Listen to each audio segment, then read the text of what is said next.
이번 시간에는 당뇨병 만성합병증 중에서 심장혈관 질환 합병증에 대해 알아보도록 하겠습니다.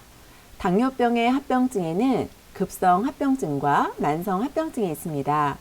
급성 합병증은 혈당이 너무 올라가거나 너무 떨어져서 발생하게 되고, 만성 합병증은 당뇨병이 오래 지속되어 큰 혈관과 작은 혈관이 좁아지거나 막히면서 생기게 됩니다. 대표적인 혈관 합병증은 죽상동맥 경화증으로 동맥 내에 콜레스테롤 등의 노폐물이 쌓여서 혈관이 좁아지게 되고, 혈당이 계속 높아지는 고혈당 상태는 혈관 내 산화 스트레스를 증가시켜서 혈관 내피세포를 손상시킵니다. 이렇게 동맥 혈관이 좁아지거나 막히는 것을 바로 죽상동맥 경화증이라고 합니다. 죽상동맥 경화증과 같은 혈관 질환은 머리부터 발끝까지 모두 발생할 수 있는데요.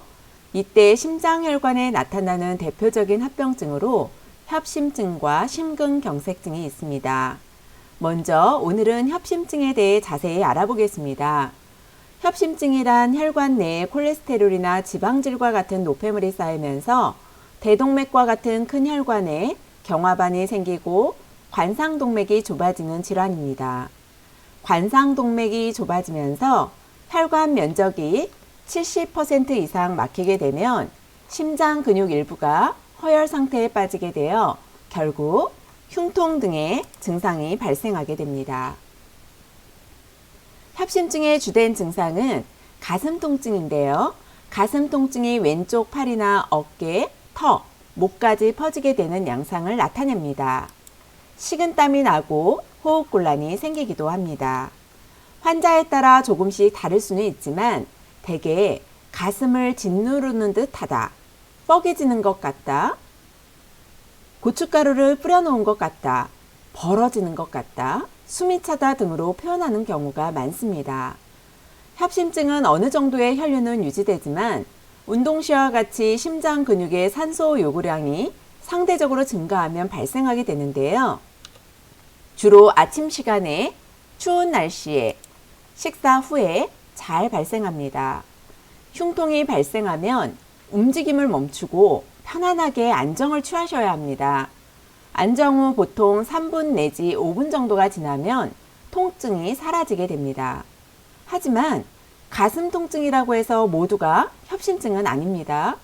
가슴 통증이 있는 경우에는 전문 의사의 진찰이 필요하고 병의 진행 정도에 따라 치료 방법이 달라집니다. 주의사항으로는 흉통이 시작되면 지체 없이 니트로글리세린 설화정을 혀 밑에 넣거나 이소켓 스프레이 제제를 입안에 뿌리셔야 합니다. 니트로글리세린은 가슴 통증 시에 혀 밑에 하나 내지 2개의 정을 녹여서 복용하면 혈관 확장 작용으로 심장에 충분한 양의 혈액을 공급하여서 협심증 통증을 완화시켜 줄 수 있습니다.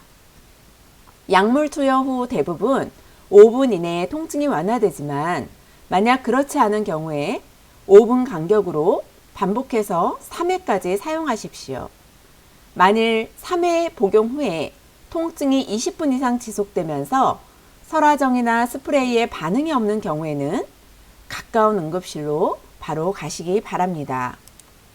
이소켓 스프레이는 가슴 통증 시에 용기를 반드시 세워서 호흡을 멈춘 뒤 증상에 따라서 30초 간격으로 구강에 분무합니다. 이때 흡입해서는 안 됩니다.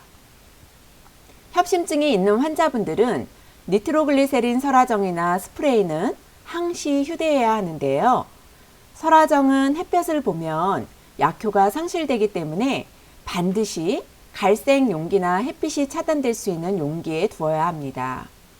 유의할 점은 설화정을 혀 밑에 넣었을 경우 톡 쏘는 맛이 있어야 하며 그렇지 않을 경우 새 것으로 바꾸도록 합니다. 이소켓 스프레이는 반드시 겉면에 표시된 약물 유효기인을 확인하시기 바랍니다. 이상으로 협심증에 대해서 알아봤는데요. 당뇨병 합병증 관리에 많은 도움이 되셨길 바라면서 이상으로 마치겠습니다. 경청해 주셔서 감사합니다.